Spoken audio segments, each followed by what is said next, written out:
ഇനി 1000-ന്റെ ഭാരം 3 ഇരട്ടി നികുതിയായി നമുക്ക് തന്നെ ഈ ഭൂതഗണങ്ങൾ നൽകിയിരിക്കും. വാട്ടർ ചാർജും KSEB ചാർജും ഇന്ധന നികുതിയൊക്കെ കൂടിക്കൊണ്ടേയിരിക്കും. 1000 കോടി അതുകൂടാതെ കടമെടുക്കും.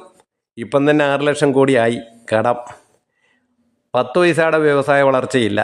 വ്യവസായം കൊണ്ടുവരാനായിട്ട് 25 രാജ്യങ്ങളിലധികം രാജാവ് പോയി, കുടുംബവുമായിട്ട് മറ്റു പരിവാരങ്ങളും. നാടൊക്കെ കണ്ടു തിരിച്ചു വന്നു. വ്യവസായം മാത്രം വന്നില്ല. നമ്മുടെ വരുമാനം പേപ്പർ ലോട്ടറി, പിന്നെ കൂതറ പട്ടച്ചാരായം 500 ഇരട്ടി വിലയിൽ അത്തപ്പാടികളെ മാത്രം കുടിപ്പിച്ച് കിടത്തി അവരെ ഊറ്റുന്നു. ഇതുകൂടാതെ ഗൾഫ് രാജ്യങ്ങളിൽ 1.5 മാസം പോയി. എന്തിനാണെന്ന് നാട്ടുകാർക്കറിയില്ല. പക്ഷെ ഇതെല്ലാം നാട്ടുകാരുടെ ചിലവിൽ. കടം കൊണ്ട് മുടിഞ്ഞ ഖജനാവിനെ വീണ്ടും ഊറ്റാനായിട്ട് അടുത്ത ഉടായ്പായിട്ട് വരുന്നുണ്ട് ലോക ഉടായ്പ സഭ. ലോക കേരള സഭ. 5 അണയ്ക്ക് ഗതിയില്ലാത്തവൻ ആനയ്ക്ക് വില പറഞ്ഞ പോലെ അങ്ങ് പറഞ്ഞു പോയി. കിട്ടിയാ കിട്ടി, പോയാ പോട്ടെ എന്ന് പറഞ്ഞു. ആകാശം ഇടിഞ്ഞ് താഴോട്ട് വന്നാലും തലയിൽ താങ്ങാമെന്നൊരു ധൈര്യമായിരുന്നു ഇതുവരെ. കാരണം നഷ്ടപ്പെടാനൊന്നുമില്ലായിരുന്നല്ലോ.